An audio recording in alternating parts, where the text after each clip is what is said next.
বহুদিন ধরে একটি আর্তনাদ আমার কানে ধ্বনিত হয়। কন্যা শিশু হবে জানায়, স্ত্রীকে একাকী ওয়ার্ডে রেখে যায়, জীবনের বোঝায় মুহ্যমান রিক্সা চালক স্বামী। শিশুটি জন্ম নেওয়ার পর দেখা যায় সেটি পুত্র সন্তান।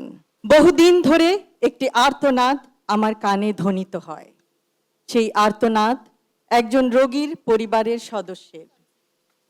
মস্তিষ্কে রক্তক্ষরণ হওয়ার সুষ্ঠু ডায়াগনোসিসে ব্যর্থ আমাদের ওয়ার্ডের সকলে, কারণ সিটি স্ক্যান মেশিন সেদিন অকেজো ছিল। শত প্রচেষ্টার পরও সেই ব্যক্তিকে বাঁচানো যায়নি। 3rd ইয়ার, 4th ইয়ার, 5th ইয়ারে, পরবর্তীতে ইন্টার্নশিপের সময় ঢাকা মেডিকেল কলেজ হাসপাতালে অনেক সময় দেখেছি, উপলব্ধি করেছি সেই অসহায়ত্ব।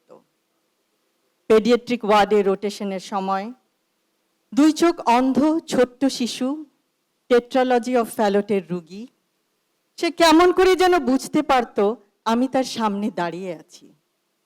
তাকেও হারাই অপারেশনের টেবিলে। অথবা অ্যাপ্লাস্টিক অ্যানিমিয়ায় আক্রান্ত একজন গৃহকর্মী, যে যন্ত্রণায় চিৎকার করত, অন্য রোগীদের অনুরোধে তাকে বারান্দায় শত গরম থাকা সত্ত্বেও স্থানান্তর করা হতো। গাইনোকোলজি অ্যান্ড অবস্টেট্রিক রোটেশনের সময় সেই দিনের কথা প্রায় মনে পড়ে, যখন আল্ট্রাসনোগ্রামে 8ম কন্যা শিশু হবে জানায়, স্ত্রীকে একাকী ওয়ার্ডে রেখে যায়, জীবনের বোঝায় মুহ্যমান রিক্সা চালক স্বামী। তার অসহায়ত্ব হয়তো বোঝা যায়। শিশুটি জন্ম নেওয়ার পর দেখা যায় সেটি পুত্র সন্তান। কিন্তু শ্বাস নিতে দেরি, নিয়ে গেলাম পেডিয়াট্রিক ওয়ার্ডে।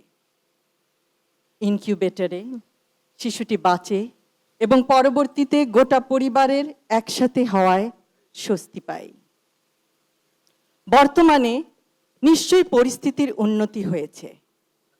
চাকুরি থেকে বরখাস্তের পর আর কখনো ঢাকা মেডিকেল কলেজ হাসপাতালে আসা হয়নি, কিন্তু আমরা চাই ঢাকা মেডিকেল কলেজ হাসপাতাল হোক একটি centre of excellence and compassion for patients in Bangladesh.